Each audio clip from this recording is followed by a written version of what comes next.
Cockroach जनता party नारे किछि link आसुथिले सावधान कारण कॉकरोच जनता पार्टी नारे चली साइबर ठकेई विभिन्न एप्लिकेशन माध्यम लिंक पठाई युवपीढ़ी को भुआ बुलाउछंती साइबर ठक। वर्तमान भुवनेश्वर साइबर थाना पुलिस कब्जारे धरा पड़िछंती 4 जन साइबर ठक। कॉकरोच जनता पार्टी नाम एपीके फाइल करुथिले साइबर ठकेई एहा सहित आरटीओ चालान नाम एपीके फाइल पठाई ठकेई करुथिले। एही मामला रे 4 जन साइबर ठकं को गिरफ्त करिछि साइबर थाना पुलिस।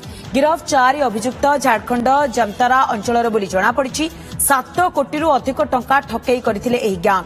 ठकेई टंका को निज मां का अकाउंट को पठाई देउथिले ठकमाने।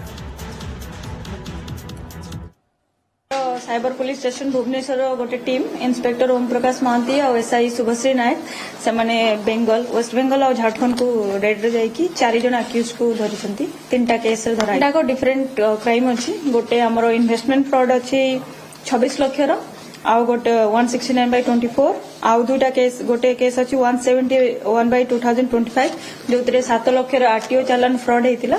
आउ गोटे हेछि हमरो 40 लाख 39,21,000 रो सेटा भी हमरो गोटे अनऑथराइज फाइल बा आपण कहि परिबे सेमति गोटे एपीके फाइल रो तांकर हैक हेकी अकाउंट रो पैसा जाय। कॉकरोच जनता पार्टी एबे रिसेंट गोटे ट्रेंड रे अछि जो आपण यूथ रिलेटेड अछि तो माने से रिलेटेड भी गोटे बनेचंती आपण गिफ्ट कार्ड कहि परिबे किबा गोटे लिंक बोली बनेचंती आपण जॉइन कोंतु मेंबर होंतु तो हमें सस्पेक्ट करूछु मे बी से माने एई माध्यम रे भी किछि फ्रॉड करिया को चाहुचन जे लोक मान को मेंबर